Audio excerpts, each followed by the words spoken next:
It's just an old jacket, Brian scoffed, as if talking about post-festival trash. The old man didn't reply.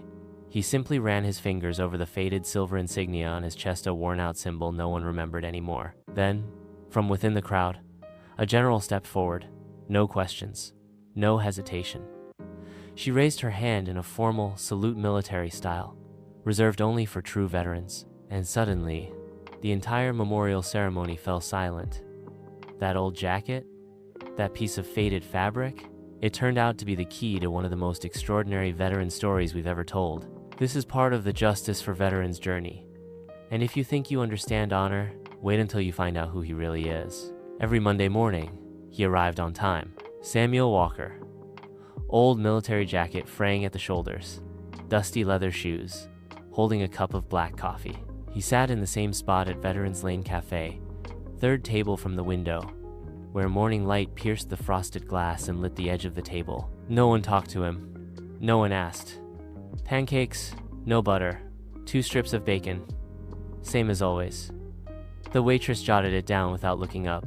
Sam nodded slightly, his tired eyes still observing every passerby. On his chest, a faded triangular silver insignia. Almost no one noticed. To the town, he was just that eccentric old man in a ragged coat. To him, it was the last relic of a unit that never returned. But what no one knew was that he still visited the cemetery every morning, even before sunrise. Brian Cole, 35, newly appointed coordinator of Red Elm, white shirt, Bluetooth earpiece, clipboard always in hand. Everything to him was schedules and rules. This year's memorial must follow proper protocol. No room for outdated relics. He hated delays, disliked anything off-plan, and most of all, he hated the hand-painted wooden sign hanging at the cemetery gate. Remember them. One day, Brian saw an old man standing beside it. Worn-out coat, stooped posture, eyes gazing into the distance. He frowned. Who authorized that sign and that jacket? Do you realize how torn it is? The old man didn't respond, just smiled, softly. But in his gaze there was something that made Brian pause for just a second. The cafe stayed busy. People talking, espresso machines whirring, dishes clinking. But Samuel Walker's corner table remained silent as always. No one sat with him. No one invited conversation. The old waitress had moved. The new one didn't ask beyond the order. His coat hung behind the chair, a patch sewn thick at the left shoulder, stained an old, pale brown. A silver triangle insignia, now dull and nearly erased. Every time he comes in, I feel like time stops for a few seconds. A regular whispered. He's like the shadow of a forgotten era. Sam sipped his coffee slowly, eyes looking out the window. Out there, a tiny American flag fluttered in the wind, stuck on the cafe's fence since last year. No one took it down, but there was one place he always went after morning coffee, and he never told anyone about it. While most of the town still slept, Samuel Walker had already left the cafe. His hands trembled slightly with age, but each step was steady. Red Elm Cemetery was covered in morning mist, wet grass, gravel path fading in the first light. Sam carried an old cloth bag. Inside were rags, small flags, and a flashlight with worn-out buttons. He began his task, wiping dust from each fallen comrade's name, replanting flags blown askew, clearing dead leaves from a grave marked J.T. Harlan. He lingered on that name a little longer. No cameras, no audience, just a man, preserving the memory of those the world had forgotten. In the distance, streetlights dimmed. The sun rose. Sam looked up at the sky. His eyes gleamed, as if asking the departed a question. But that morning, someone was watching and didn't quite understand what they had just seen. "What are you doing here?" Brian Cole stood firmly at the cemetery entrance, voice louder than usual. He held a clipboard with a checklist for the upcoming weekend's memorial event. Sam paused in the middle of wiping a headstone with a damp cloth. He looked up, silent. "This area has been assigned to maintenance crews. You don't have the authority to be doing what you're doing." "I'm just cleaning my friend's name," Sam answered, voice low, not a trace of defiance. Brian frowned. I get that you mean well, but this has to go through proper channels. No personal items allowed. And that remember them sign, it's not authorized. We'll have to take it down. Sam stood, glancing toward the wooden sign near the fence that's letters faded by sun, rain, and time. I put it there. 17 years ago, when no one else came to visit these men. Brian sighed and turned away. Please cooperate. It's a safety issue and a matter of regulation. No one objected. No one stood with Sam, but someone was watching and would soon speak up in a way no one expected. He doesn't know anything. A woman's voice rose behind Brian. Linda Marlowe, owner of the old general store, stepped forward from beyond the fence. Mr. Sam has been taking care of this cemetery for over a decade.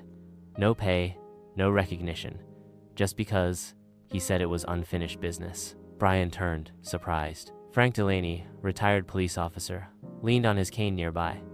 In 2007, during a blizzard, the next morning, I saw every grave cleared, every flag straight, no cameras. Just one receipt left at the base of the main headstone.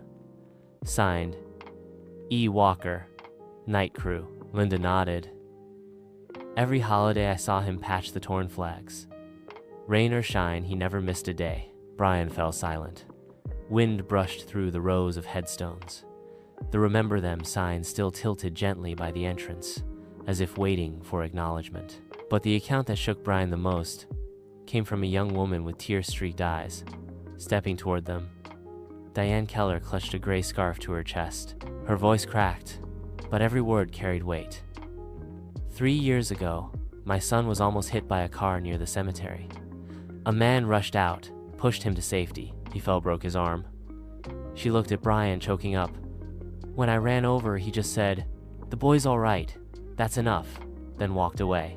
No ambulance, no name, no thanks. Frank chimed in, nodding. Yeah, I was on duty that day. Report said. Rescuer declined to identify. Only noted a faded silver insignia on coat. Diane looked toward the Remember Them sign. I didn't know who he was until I saw him cleaning graves every morning, and I understood. He's a hero who never claimed to be. The story echoed through the quiet cemetery. Brian bowed his head.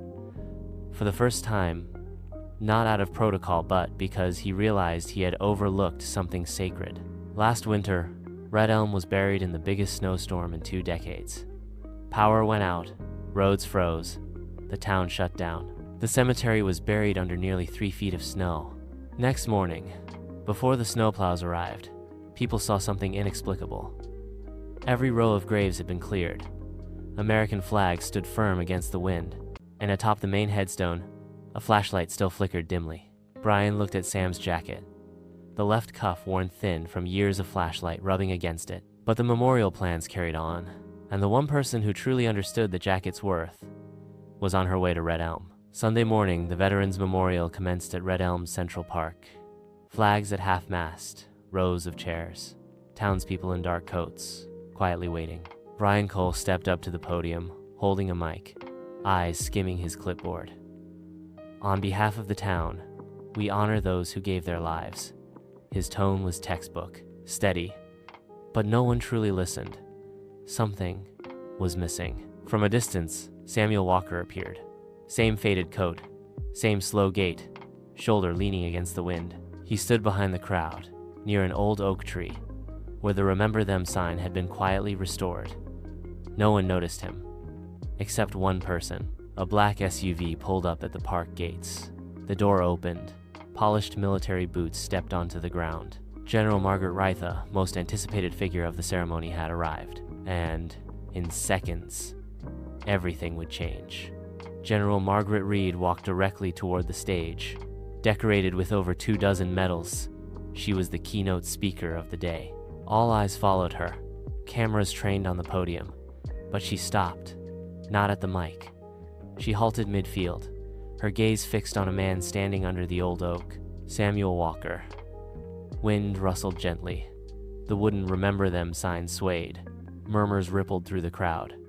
An aide gestured toward the stage. But General Reed said nothing, looked at no one else. She stepped up to him, then stood tall, and raised her hand in a formal military salute. No words, no names, just a salute for someone she clearly knew well. He's the last one alive. General Margaret Reed held her salute for several seconds. Then she turned to the crowd, no mic, but her voice carried through the sacred silence. The insignia on his coat was awarded to only 5 men. It belonged to a special unit formed during Operation Silt, 1968. The other 4 were killed in action, and the last survivor is him. She nodded at Samuel Walker, who now stood still, eyes glassy, gripping his coat's edge. He never told anyone, never called himself a hero, because to him true honor was cleaning the names of his friends, patching a torn flag, lighting a candle on snow-covered nights. There was no applause, no one dared. Only a few began to rise. 1, then 2, then 10. They saluted. Quietly as if offering a long overdue apology. Brian stood below, arms slack. His clipboard hit the ground, eyes locked on the old jacket. The town rose, not for ceremony, but because they realized they lived beside a monument and never once bowed their heads. The ceremony ended. No speech was remembered, only a salute and a glance that made everyone feel small.